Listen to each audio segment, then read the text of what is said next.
आखिर इस करोड़ों की घड़ी के बारे में कौन नहीं जानता है रोलेक्स, जिसका नाम सुन के ही लोग बेचैन हो जाते हैं इसे लेने के लिए। तो एक अनाथ बच्चे ने इस घड़ी का ब्रांड कैसे शुरू किया, आज हम जानने वाले हैं।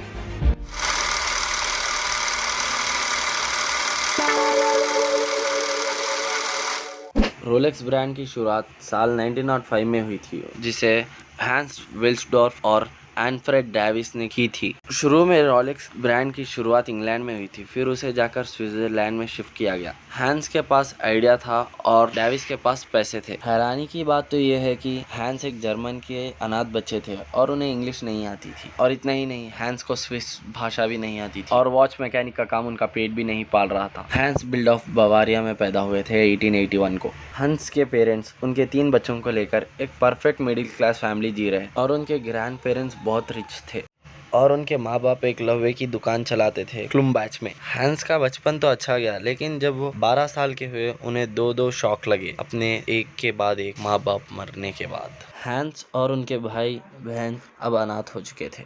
अब उन्हें सहारा देने वाला कोई नहीं था, लेकिन उनके अंकल ने उन्हें कोबर्ग के स्कूल में डाला ताकि उनकी पढ़ाई हो सके। वो लम्हा हैंस के लिए बहुत डरावना था, पर उसे क्या मालूम था, ये पढ़ाई उसे इंग्लिश और लिखना पढ़ना सिखा बैठी, जो कि उसे फ्यूचर में बहुत काम आने वाला था। और बहुत सारे बुरे साल गुजरने के बाद हंस ग्रेजुएटेड हो गए थे और वे स्विट्जरलैंड में लैचैक्स दे फॉन्ट्स में शिफ्ट हो गए, और वे जब सिर्फ 19 साल के थे। और शुरू में लैचैक्स दे फॉन्ट्स एक वॉच मेकिंग की जगह थी, इंडस्ट्री की तरह। वहाँ हैंस ने बहुत सारा एक्सपीरियंस गेन करा और उन्होंने वॉच की वर्ल्ड में जब भी कदम रखा था, और एक मर्चेंट के पास काम करने के बाद उन्हें एक वॉच मैकेनिक की कंपनी ने हायर कर लिया था, कूनो कर्टेन नाम से। भले ही हंस के पास 0 एक्सपीरियंस था वॉच मैकेनिक की तरह, फिर भी उन्हें कंपनी ने इसीलिए हायर किया क्योंकि उन्हें पढ़ाई लिखाई आती थी और वो लेटर्स पढ़ने में काम आते थे, यूके और यूएसए के। और जब वे कूनो कर्टेन के लिए काम कर रहे थे, उन्होंने अपनी पूरी दिलचस्पी से काम किया, और यही चीज़ ने बहुत ज़्यादा एक्यूरेसी ला दी उनके काम में, और उनका ज़िंदगी भर का सफ़र शुरू हो गया था। और कई साल कूनो कर्टेन के लिए काम करने के बाद हैंस को समझ में आया कि उन्हें अपना ही एक ब्रांड खोलना चाहिए, और वे लंदन शिफ्ट हो गए। अच्छे पार्टनर की तलाश में उन्होंने अपने भाई एल्फ्रेड डेविस के साथ एक ब्रांड बनाया, जो कि विल्सडॉर्फ एंड डेविस के नाम से था, जो कि 1905 में शुरू हुआ था। तब हैंस 24 साल के थे। वे वॉच के स्पेयर पार्ट्स बनाकर ब्रिटिश वॉच मशीन असेंबल को देकर चंद पैसे बनाया करते थे, और लगातार 3 साल तक मेहनत करने के बाद और कुछ पैसे बनाने के बाद उन्होंने एक छोटा नाम चाहा अपने इस ब्रांड के लिए, और नाम लगाया रोलेक्स। उन्होंने रोलेक्स नाम इसलिए चुना ताकि कोई भी कभी भी किसी भी इस छोटे से नाम को किसी भी भाषा में याद कर सके। शुरुआती दौर में रोलेक्स को लंदन में शुरू किया और उसे फौरन स्विट्जरलैंड शिफ्ट कर दिया गया। हैंस ख्वाब देख रहे थे ऐसी वॉच की जो एलिगेंट, ड्यूरेबल और प्रिसाइज हो। उन्हें पता था कि रिस्ट वॉच आगे फ्यूचर में चलने वाले हैं, बजाय पॉकेट वॉच की। ऐसा इसलिए है क्योंकि रिस्ट वॉच ज़्यादा इजी है और कंफर्टेबल है, और हमें समय देखने में समय ज़्यादा नहीं लगता। लेकिन पॉकेट वॉच डिपेंड होते हैं कपड़ों पे। थोड़े कपड़ों में पॉकेट वॉच के लिए जगह नहीं होती, पर रिस्ट वॉच हर एक के कलाई पे एडजस्टमेंट के साथ फिट हो सकते हैं, इसलिए रिस्ट वॉच की मार्केटिंग बूम हो रही थी उस समय। रोलेक्स वॉच काम के बजाय फैशन के काम आ रही थी, और यही चीज़ हैंस ने बहुत ज़्यादा इम्प्रूव करने की कोशिश की, और वो अपने वॉच रिलायबल के साथ साथ ड्यूरेबल भी बनाना चाहते थे। इसलिए हैंस ने अपने वॉचों में एक्यूरेसी और टाइम प्रिसाइजनेस बढ़ा दी। लोग खुशी से घड़ी पहनना पसंद करते, और वो अपनी घड़ियों को रफ एंड टफ बनाने के लिए बहुत सारे कोशिशों के लिए तैयार थे, और यही बात ने उनके दिल में जज्बा भर दिया अपने घड़ियों में ड्यूरेबिलिटी बढ़ाने का। और हैंस लगातार इम्प्रूव करते रहे अपने वॉच को सालों तक, और इसी चीज़ ने उनको इनाम दिलाया एक स्विस सर्टिफिकेट के साथ 1910 में। और हैंस अपने वॉच को इम्प्रूव करने में यहीं तक नहीं रुके, उन्होंने अब और एक कदम आगे डाला अपने वॉच को इम्प्रूव करने में और उसमें ऑटोमेटिक सिस्टम लाने में, और वो अपने वॉचों को पूरी दुनिया भर में बेचना चाहते थे।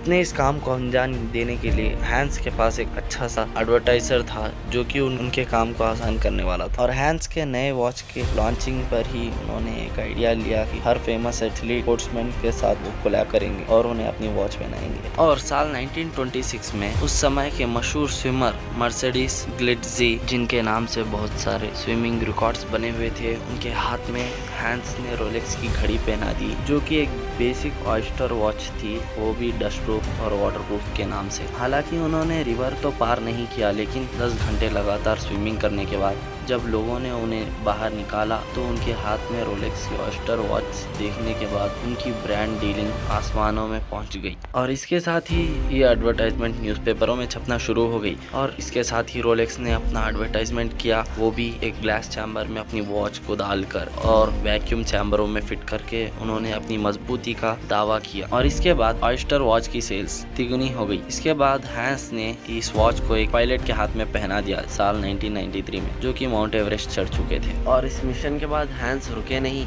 वो अपना प्रमोशन और एडवर्टाइजमेंट जारी रखे। जब ऑयस्टर वॉच फेमस हुई और अखबारों में आने लगी तो उन्होंने इसकी बेहद खासियत से चेकिंग की और इसे और ज़्यादा वाटरप्रूफ बनाया। इसे बहुत सारे डाइवर्स पानी के अंदर डीप सी में पहनकर जाने लगे। और 1960 में एक सबमरीन के नीचे भी रोलेक्स की एक वॉच लगा दी गई। और जो वॉच इसके नीचे लगाई गई थी वो सबसे यूनिक सुपर डाइव वॉच थी, जो कि हजारों टन का एटमॉस्फेरिक प्रेशर आराम से सह सकती थी। और रोलेक्स ऑयस्टर सीरीज ज्यादातर इसी तरह फेमस हुए। जैसे जैसे रोलेक्स की ब्रांडिंग बढ़ रही थी, नेम बढ़ रहा था, सभी लोग रोलेक्स को पसंद करने लगे। बड़े बड़े एथलीट्स, स्पोर्ट्समैन, बिजनेसमैन भी उसे पसंद करने लगे थे, जैसे कि वॉरेन बफेट और टॉम क्रूज।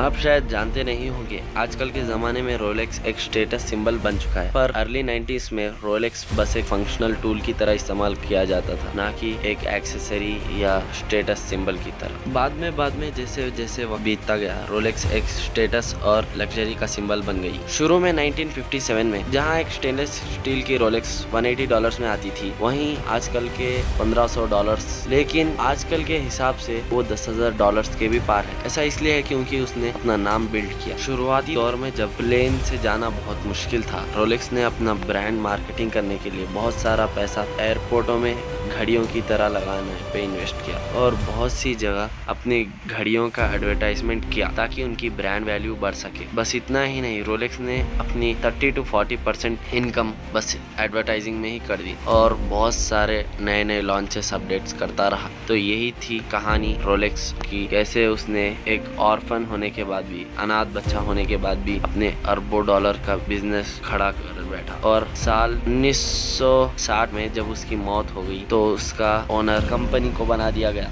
सब्सक्राइब।